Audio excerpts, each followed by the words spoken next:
आज जो भगवा के लिए नौटंकी कर रहे हैं उनमें एक सांसद भी है, नवनीत राणा। अरे आप देखिए, नवनीत राणा का एक वीडियो वायरल हो रहा है, एक पिक्चर में शूटिंग कर रही है, पंडित जी भी भगवा पहने हुए थे और ये भी भगवाधारी थी और पंडित जी से लिपट लिपट करके लोटपोट हो रही है, पंडित जी को फंसाने का प्रयास कर रही है। पंडित जी भी फंसे कि नहीं फंसे हो तो चर्चा का विषय नहीं है, लेकिन फिल्म में ये सब दिख रहा है।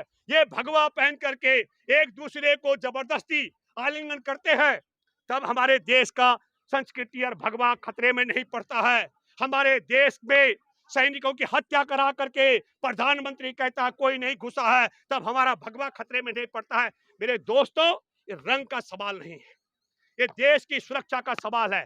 5 मई 2020 से जो चीनी सैनिक हमारे देश की सीमा पर कब्जा करके बैठे थे, उन्हीं सैनिकों ने 15 जून को हमारे जवानों की हत्या की, 76 जवानों को घायल किया और 2022 में कन्याकुमारी से जब राहुल गांधी 7 सितंबर को यात्रा शुरू करते हैं तो 8 सितंबर को वही सैनिक, चीनी सैनिक, ये संसद में सवाल उठना चाहिए कि भारत की सरकार, भारत का विदेश मंत्री, भारत का रक्षा मंत्री, भारत का प्रधानमंत्री, भारत का राष्ट्रीय सुरक्षा सलाहकार और भारत की सेना के कमांडर चीन के साथ ऐसा क्या समझौता कर रहे थे जिसकी पोल खोल अब होने वाली थी राहुल गांधी की पद यात्रा से। दो चीजें अगर बात सुनिए, दो चीजें बड़ी अहम सवाल है। एक बड़ा सवाल है, अगर इन्होंने तय करके बिठा रखा था उन जवानों को, 16 दौर की बात हो चुकी थी, 16 दौर तक भारत की सरकार गिड़गिड़ाती रही, तब चीनी सैनिक वापस नहीं गए। अब ये सवाल उठा रहे हैं कि भाई चीन ने कुछ पैसा दिया है और चीन ने पैसा दिया, उसके लिए सारी एजेंसियां तुम्हारे पास हैं। चीन ने पैसा दिया, हमारे देश के अंदर जब किसी गरीब गुरबा को कोई अपराध आरोपी बनता है उसके घर पर बुलडोजर चला जाता है, लेकिन आज तक मुद्रा पोर्ट, अदानी के मुद्रा पोर्ट पर बुलडोजर नहीं चला। आज तक हमारे देश के प्रधानमंत्री नरेंद्र मोदी के बलात्कारी बापू आसाराम के आश्रमों पर बुलडोजर नहीं चला।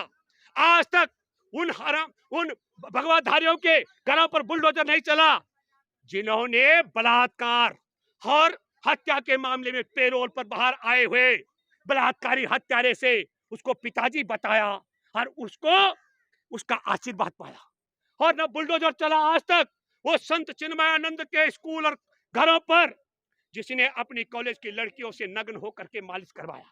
तो यह सवाल जो बार बार उठता है, मैं ये कहना चाहता हूं, ये रंग का मामला नहीं है, ये देश के साथ गद्दारी का। कुछ लोगों ने कहा कि भूपेंद्र रावत, हम तो, हमारे माता पिता, हमारे बाप दादा तो घोर भाजपा विरोधी थे और हम लोग मोदी के बहकाव में आकर इससे जुड़ गए, अब हमारी आंखें खुल गई। मैंने तपाक से जवाब दिया, तुम्हारे बाप दादाओं को देश के गद्दारों की अच्छी समझ और पहचान थी। आज के युवा पीढ़ी भ्रमित हो चुकी है, उन्हें देश के साथ गद्दारी करने वालों की पहचान कम है। मैं गद्दारी के 4-5 सबूत आपको बताता हूं।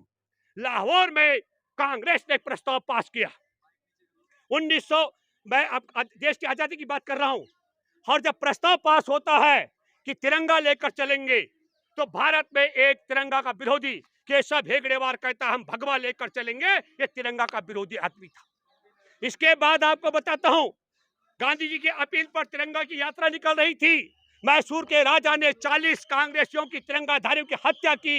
स्कायर सावरकर जिसने माफी मांगी थी, और माफी मांग करके जो माफी वीर बना पेंसिल पाता रहा, उस व्यक्ति ने प्रशंसा पत्र लिखा। किसको?